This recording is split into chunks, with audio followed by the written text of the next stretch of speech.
আদিবাসী প্রথায় পুজো দিয়ে প্রচারের সূচনা। শিলদায় জনসংযোগে বিনপুর বিধানসভার তৃণমূল কংগ্রেসের দলীয় প্রার্থী বীরবাহা হাঁসদা। আসন্ন বিধানসভা নির্বাচনকে কেন্দ্র করে রাজ্যের বিভিন্ন প্রান্তে রাজনৈতিক তৎপরতা ক্রমশ বাড়ছে। জোরকদমে প্রচারে নেমেছেন বিভিন্ন দলের প্রার্থীরা। সেই আবহেই বিনপুর বিধানসভাতেও শুরু হয়েছে তৃণমূল কংগ্রেসের প্রচার।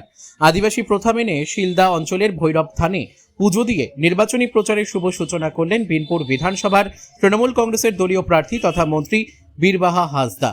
প্রচারের প্রথম দিনেই আদিবাসী মানুষের মধ্যে তার উপস্থিতি ঘিরে ব্যাপক সাড়া লক্ষ্য করা যায়। পুজো দেওয়ার পর তিনি কামারবাঁধি গ্রামে মিছিল করেন এবং দলীয় কর্মীদের সঙ্গে নিয়ে বাড়ি বাড়ি গিয়ে জনসংযোগে অংশ নেন। স্থানীয় বাসিন্দাদের সঙ্গে কথা বলে তাদের সমস্যার কথা শোনেন এবং পাশে থাকার আশ্বাস দেন। প্রার্থীর এই প্রচার কর্মসূচিকে ঘিরে এলাকায় উৎসাহ ও জনসমাগম ছিল চোখে পড়ার মতো। ঝাড়গ্রাম থেকে অরূপ ঘোষের রিপোর্ট, বিগ নিউজ বাংলা। বলছি আজকের থেকে কি আপনি নির্বাচনী প্রচার শুরু করতে কিন্তু আজকে আমি নিজে আর সারাদিন ধরে কি কর্মসূচি রয়েছে? সারাদিন ধরে আমি ব্লক প্রেসিডেন্টের সাথে কথা বলছি, বিভিন্ন জায়গায় আজকের পর থেকে আমরা এই এলাকার যে সমস্ত নেতৃত্বরা রয়েছেন তাদেরকে কিভাবে আপনি কতটা পাশে পেয়েছেন? একদম সবসময় দেখুন, সবাই তৃণমূল কংগ্রেসের মমতা বন্দ্যোপাধ্যায় স্বতঃস্ফূর্তভাবে সবসময় তারা কিন্তু লড়াই ময়দান থাকে। আজকেও আমি সেভাবেই পেয়েছি।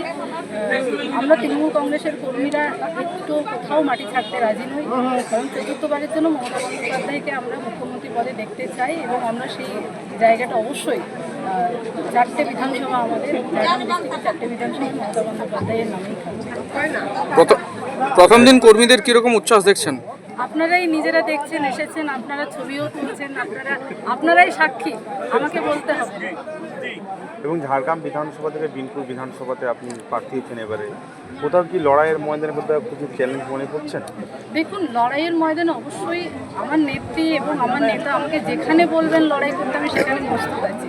আমি তৃণমূল কংগ্রেসের একজন সাধারণ কর্মী হিসেবেই বলছি যে নেত্রী এবং নেতার নির্দেশ সবসময় পালন করে এসেছি, আগামী দিনেও পালন করব।